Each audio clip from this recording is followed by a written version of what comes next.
¿Se ve, jóvenes? Hola. Sí, doctora. Sí, doctora. Ya. Sí, doctora. Bueno, buenas noches a todos. Vamos a continuar con la presentación de los temas de anestesia regional. Hoy nos vamos a enfocar en lo que es la anestesia regional raquídea. Bueno, definiendo, indicamos que la anestesia raquídea es un bloqueo neuroaxial cuyo sitio de acción es la raíz nerviosa. Por lo tanto, se indica que es la interrupción del estímulo nervioso autonómico, sensitivo y motor, comenzando por las fibras nerviosas más delgadas que son responsables del dolor y terminan en las fibras más gruesas que son responsables del tacto, presión y los movimientos, ¿no? La motricidad. Esta anestesia también se llama raquídea intradural o espinal. Como siempre, todo tiene un principio y aquí viene la historia de la anestesia raquídea.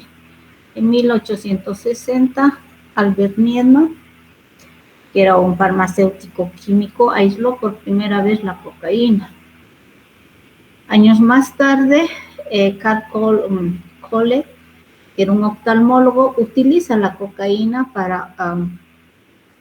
para cirugías de córnea, demostrando que neutralizaba los movimientos reflejos del ojo, lo cual posibilitaba perfectamente la realización de la cirugía. 10 años más tarde, Leonardo Corning va a experimentar administrando cocaína en el espacio raquídeo en un perito.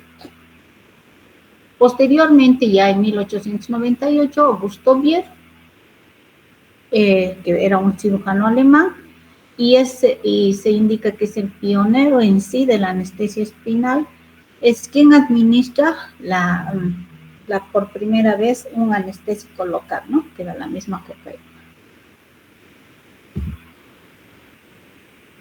Hemos considerado ya desde la anterior clase la importancia de saber la anatomía para este tipo de técnicas anestésicas, ¿no? Entonces, al igual que el espacio peridural, el canal espinal se va a extender desde el foramen magno o agujero occipital hasta el hiato sacro. Ya no va al coxis, ¿no? Directamente al hiato sacro. La fusión de todas las vértebras va a formar un canal que va a proteger a la médula espinal. Asimismo, durante la vida embrionaria, en los 3 primeros meses, la médula espinal va a estar en todo el canal espinal, ¿no? Ya posteriormente, a nivel del 5º mes, esta se va a ubicar a nivel de S1 o sacra 1. Y ya cuando nace el recién nacido, y en los niños aproximadamente hasta los 2 años, el cono medular va a terminar a nivel de L3, ¿no? L3. Entonces, esa es la evolución de la médula espinal en las diferentes etapas de la vida. Ya en la edad adulta, ¿no? Entonces, nosotros termina a nivel de L1 y L2. Otro componente importante para la descripción o la técnica de este bloqueo es el líquido cefalorraquídeo. Como vemos aquí, se origina el líquido cefalorraquídeo o se forma en los plexos coroideos de los ventrículos laterales. Estos, a su vez, a través del agujero de Monro, va a pasar al tercer ventrículo, y del tercer ventrículo, a través del acueducto de Silvio, va a pasar a nivel del 4º ventrículo. Y por los agujeros laterales que son de Ljuska y Magendie, ¿no? Aquí se ve. Estos van a desembocar directamente en el espacio espinal. ¿Cuál sería la producción de líquido cefalorraquídeo? Nos indican que la producción de líquido cefalorraquídeo es de 0,35 ml por minuto, es decir, 500 ml al día. Sin embargo, este líquido va a sufrir un recambio en 4 o 5 veces por día. Y entre formación y reabsorción en el volumen total, lo que va a quedar a nivel de todo el canal espinal va a ser entre 100 a 150 ml. Esto obviamente en una temperatura normal del organismo, cuya temperatura es de 37 grados centígrados, y la densidad de este líquido cefalorraquídeo va a oscilar entre 1003 a 1009. Esta es la importancia que más adelante vamos a recordar, la importancia que va a tener y la repercusión sobre el tipo de anestésico que se va a utilizar. Otra manera más simple de indicar, tal vez para recordar, es que entre los neonatos tiene un volumen total de 10 a 60 ml, en los lactantes y niños de 70 ml, es decir, 4 ml kilo peso. Esto más o menos se saca dependiendo de la edad del niño, ¿no? Hasta los 2 años. Ya en la edad adulta, como hemos dicho, entonces se encuentra en una proporción o volumen de 100 a 150 ml. ¿Cuáles son las funciones de este líquido? Proteger el sistema nervioso central, que es la médula espinal, y el mismo cerebro, ¿no? Mantener una homeostasis interna, a protección inmunológica, va a tener también la función de nutrir y por ende la excreción de los desechos. Al igual que en la anterior técnica, para la realización de esta anestesia, siempre va a ser importante primero una valoración preanestésica y dependiendo del tipo de paciente con el cual nosotros vamos a valorar 24 horas antes, ¿no? Sobre todo en las cirugías programadas, pues vamos a darnos cuenta el tipo de paciente con el cual vamos a tener que actuar, ¿no? Entonces, si el paciente es ansioso, si tiene algún síndrome de tensión, etcétera, estrés, entonces nosotros debemos hacer una valoración, o que es una premedicación previa, ¿no? Puede ser en quirófano o indicar unas horas antes de ser llevado a quirófano. Para esto vamos a usar las drogas del tipo de las benzodiazepinas. La más utilizada actualmente es el midazolam, que viene comercialmente con el nombre de Dormico.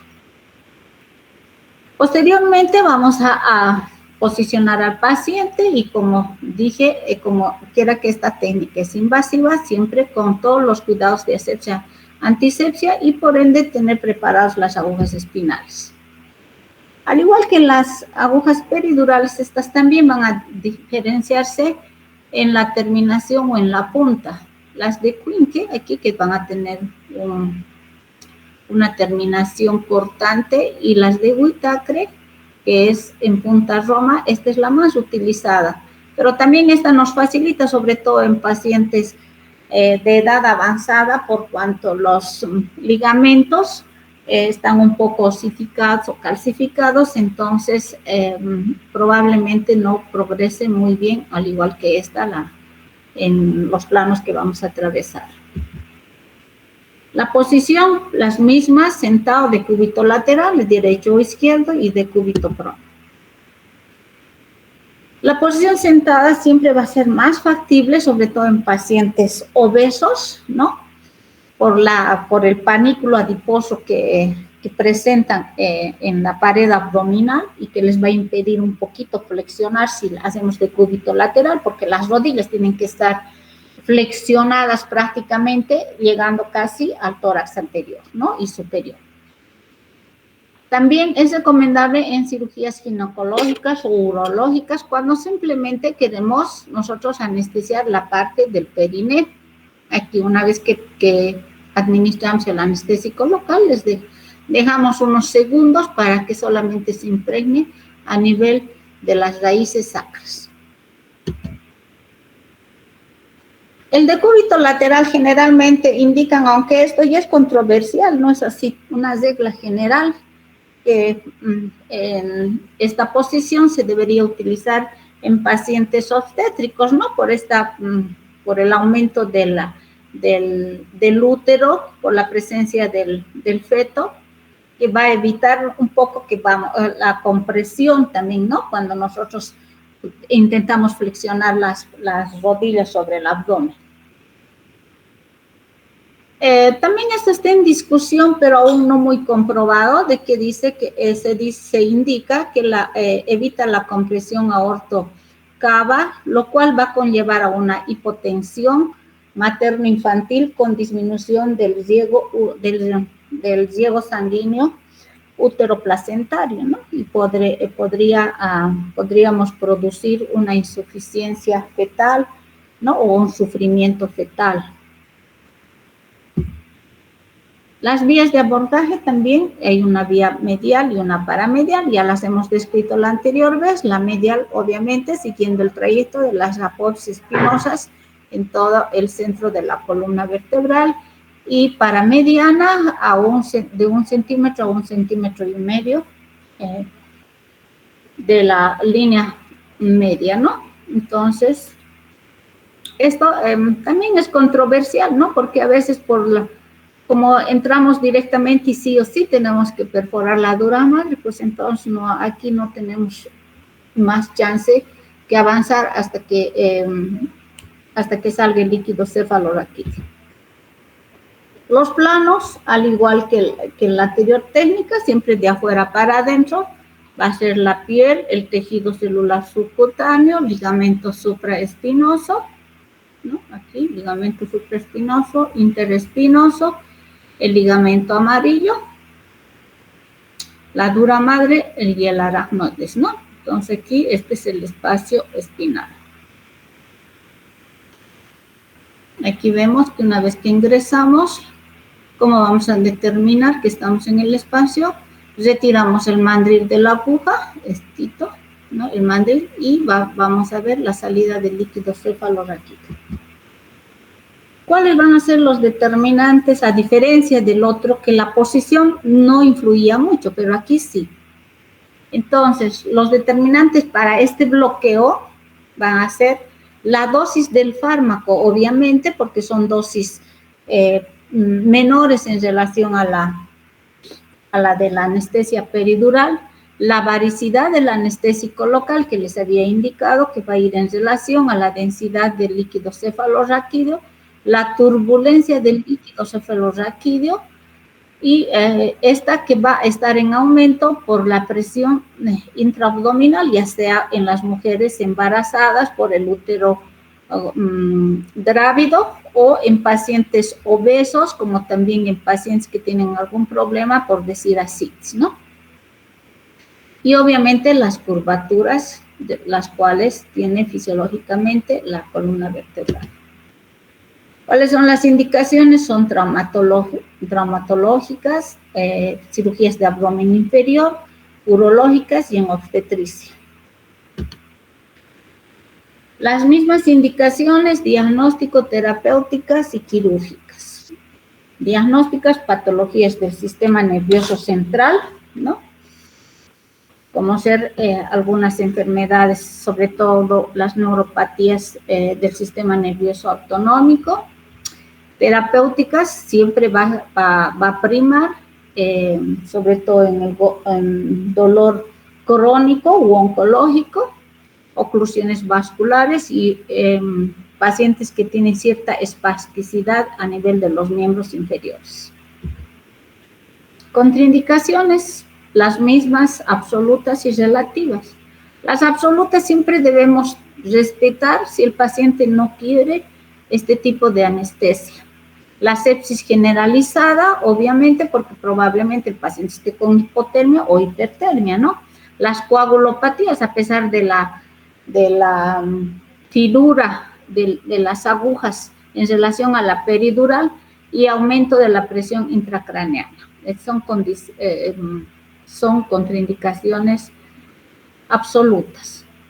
Dentro de las relativas, las infecciones localizadas, la hipovolemia, porque podemos hacer previamente una carga rápida con algún suero, puede ser Ringer lactato de preferencia o fisiológico, ¿no? El dolor lumbar, si es que la paciente va a referir, porque probablemente no nos va a dejar en paz y nosotros, pese a indicarle las ventajas que puede tener esta técnica para la misma paciente, puede no aceptar y decir que le duele más que antes de que se le coloque la anestesia, ¿no? Y obviamente las lesiones nerviosas. Esta, a diferencia del otro, sí va a influir en el espacio o el sitio de punción que nosotros queramos realizar. Por ejemplo, para cirugías de miembro inferior debemos alcanzar un nivel de T12. Cuando son cirugías de cadera, un poquito más arriba, a T10, cirugías histerectomías, cirugías de vagina, vejiga, próstata, etcétera, debemos alcanzar un nivel hasta T10. Así hagamos al nivel de S1, L2, L3, entonces, dependiendo de la velocidad con que nosotros administremos, debemos llegar a este nivel. Para las extremidades inferiores con isquemia, porque imagínense, cuando se bloquea el retorno venoso y arterial, pues es bastante doloroso para los miembros inferiores y debemos alcanzar un nivel más alto. Y asimismo, para cirugías abdominales de abdomen inferior o abdominales superiores, debemos alcanzar a nivel de T4.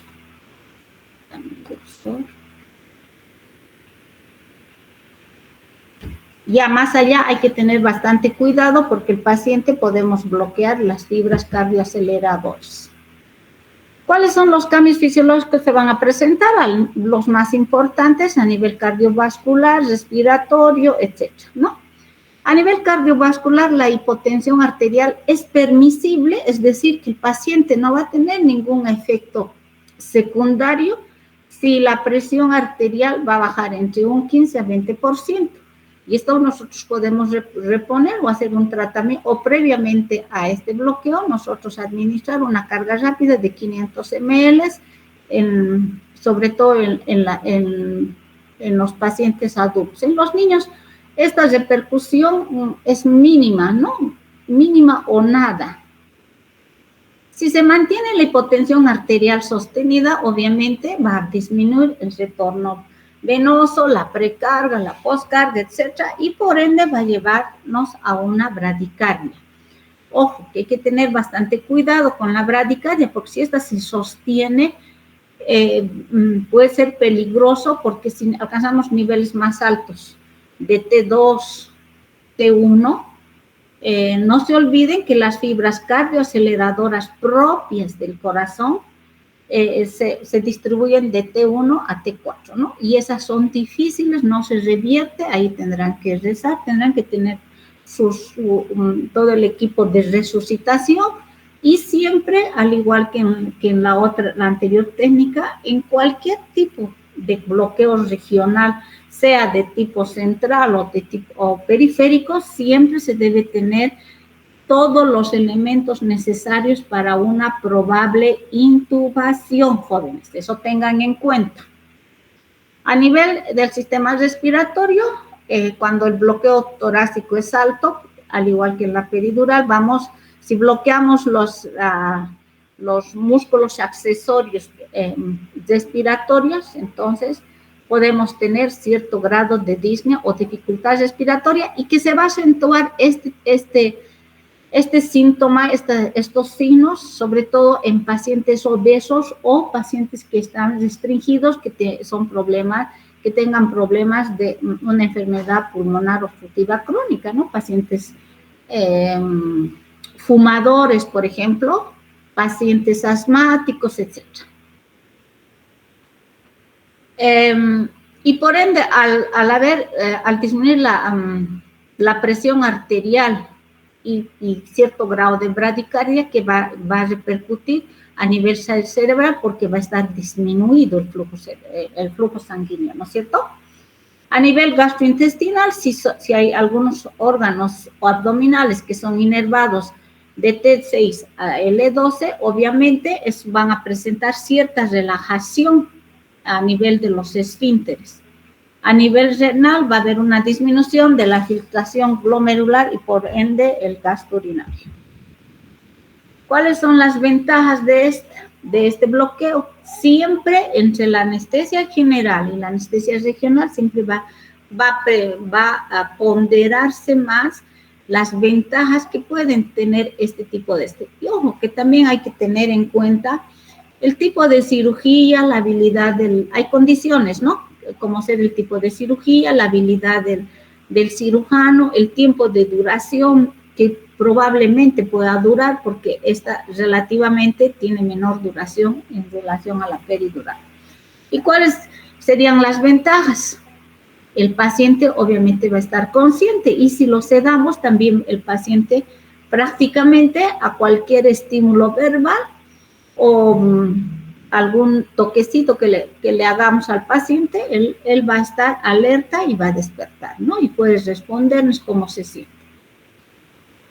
Que también con esta técnica vamos a tener una disminución que va a haber una respuesta menor al estrés, ¿no? El paciente ya no va a estar muy ansioso porque va a haber una disminución de las catecolaminas, ¿no? A nivel de las glándulas suprarrenales. También va a haber una pérdida de sangre menor, la incidencia de tromboembolia o tromboembolismo va a ser menor y por ende la morbilidad del paciente quirúrgico de alto riesgo. ¿A qué nos referimos esto? Porque si el paciente, por ejemplo, un paciente cardiópata, mismo así con débito bajo, nosotros podemos balancear en cuanto, digamos, a la dosis para llegar al nivel exacto que nosotros requerimos o que el cirujano requiera para el tipo de cirugía que se va a realizar. Las desventajas, obviamente, como hemos indicado, la hipotensión arterial, la bradicardia, por disminución del retorno venoso, la cefalea y el dolor de espalda que la paciente puede referirnos si es que nosotros no hemos preguntado durante la valoración preanestésica y esto va a ser de por vida que el cirujano también va a indicar que los problemas que tenga la paciente es a causa de la anestesia. Quienes van a ser anestesiólogos van a verse siempre con este problema. De ahí que no debemos nosotros dejar pasar durante la valoración preanestésica siempre estos datos importantes, que aparentemente no tendría mucha repercusión, pero sí el momento dependiendo del tipo de paciente, sobre todo en las mujeres, ¿no? El hombre muy poco se podría quejar. El hombre lo único que tiene miedo serán al pinchacito o las agujas que pueda haber cuando nosotros estamos preparando el material, pero más allá no. La que más siempre se va a quejar son las mujeres. Lamento mucho mujer, pero dentro de las casuísticas de la aplicación de esta técnica, siempre se ha visto quienes más son, a pesar de que nos han descrito durante la valoración que tienen un dolor de espalda, dolor lumbar, que el dolor lumbar también que puede ser promovido por alguna otra causa, ¿no? Generalmente infecciones urinarias, del tracto urinario, algunos golpes, traumas, etcétera. Y obviamente las complicaciones neurológicas, esto dependiendo de que el paciente, sobre todo en estas técnicas de en silla de montar o cuando la cola de caballo que decimos, por la permanencia del anestésico que va a quedar solo en esa región que es bastante reducida, sí puede producir algunas complicaciones neurológicas, como ser la incontinencia urinaria, pero con un tratamiento antiinflamatorio, etcétera, esto se revierte, no es así, digamos, una lesión o una complicación que va a durar mucho, ahora dependiendo del paciente también, ¿no? Y la desventaja mayor sería la duración en relación a la anestesia peridural, porque esta, si bien existe la literatura, también indica que esta técnica puede ser simple y y continua, porque hay catéteres, pero no contamos nosotros aquí en nuestro país, no tenemos ese material como para poder realizar. Y ojo, esas son excelentes, sobre todo en pacientes cardiópatas, que se pueden manejar dosis mínimas y mantener un buen nivel de bloquear las fibras sensitivas y motoras y todo, dependiendo de la cirugía, y la podemos manejar perfectamente por varias horas, pero no tenemos, ¿no? Al igual que el otro, lo más importante para la recuperación, porque ya las complicaciones inmediatas también existen, que son dentro de las 24 horas y post 24 horas, son las mismas complicaciones que en la peridural, y las inmediatas las resolvemos en el momento o dentro de las 24 horas. La posibilidad de la cefalea postpunción con esta técnica, jóvenes, es mínima, porque han visto en la figura que he presentado, las agujas son de un calibre bastante finos, ¿no es cierto? Se asemeja, digamos, al grosor del cabello, muchas veces de manera esquemática, cuando estamos haciendo la punción, se nota ahí ¿no? El calibre bastante fino que tienen estas agujas. Y la importancia siempre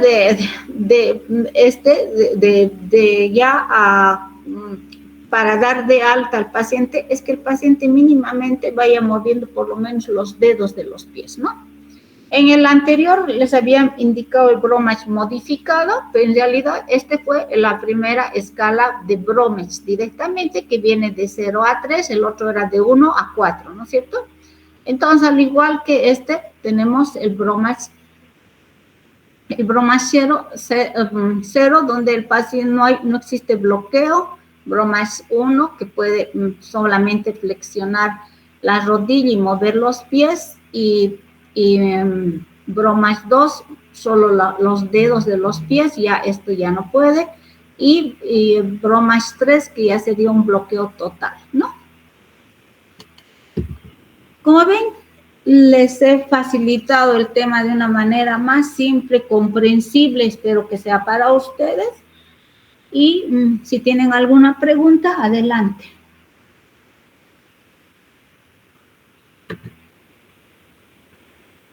Jóvenes, ¿me pueden decir?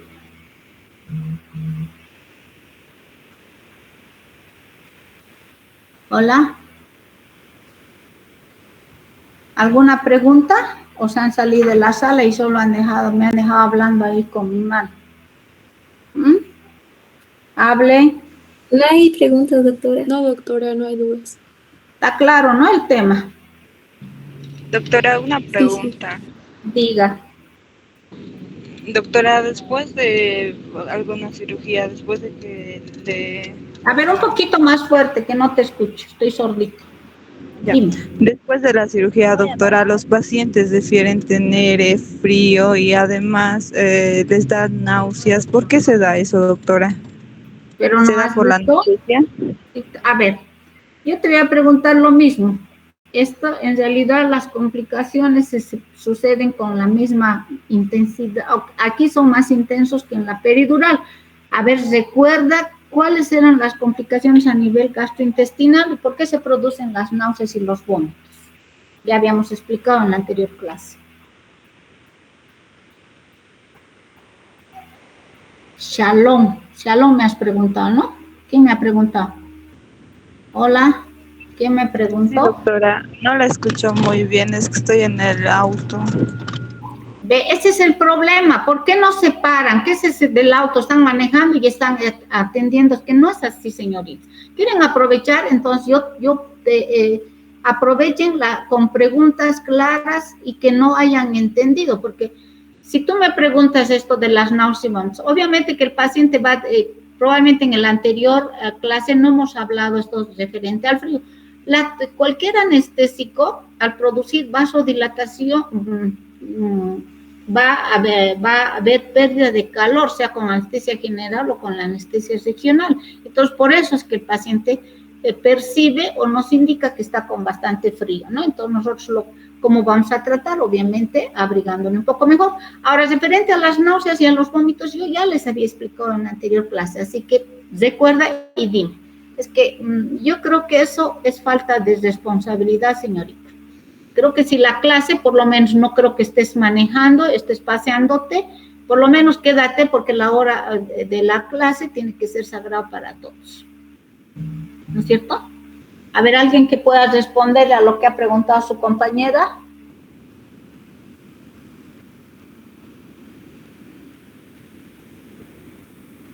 Hola.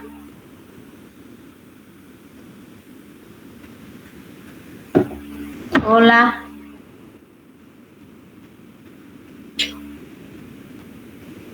¿Nadie? ¿Todos han abandonado ya? Respecto a las náuseas. Ajá.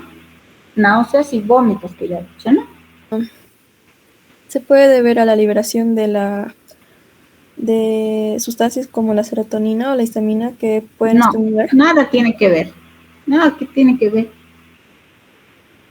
Se debe pues a la hipotensión.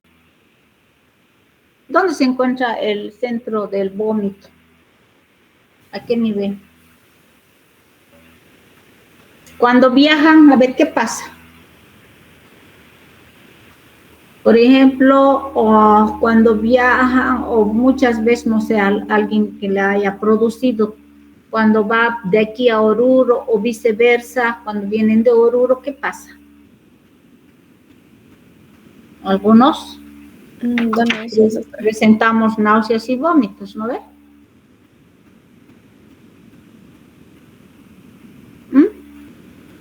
Sí, doctora. Entonces, muchos dicen, los autores, que, bueno, antes de estudiante no sabían, no saben, ¿no? No sabemos. Simplemente decimos, es que he comido antes de viajar, pero no. Es debido a la hipotensión por ¿no? En este caso de la anestesia es pues por bloqueo simpático, ¿no?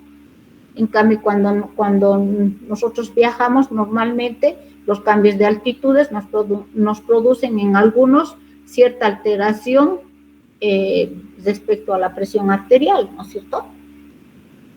Y si nuestro organismo, antes de que compense estas alteraciones, pues ya al aumentar, digamos, la presión alta, ¿qué pasa? Igual, no hay una buena irrigación a nivel de los diferentes órganos nobles.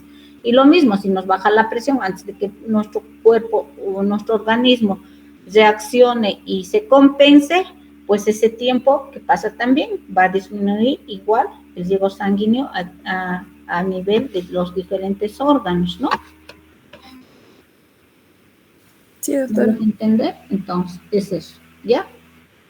Y la muchacha que me ha preguntado, repase el anterior tema y ahí va a estar tu respuesta bien fundamentada y no te vas a olvidar más. Bueno, ¿alguna otra pregunta?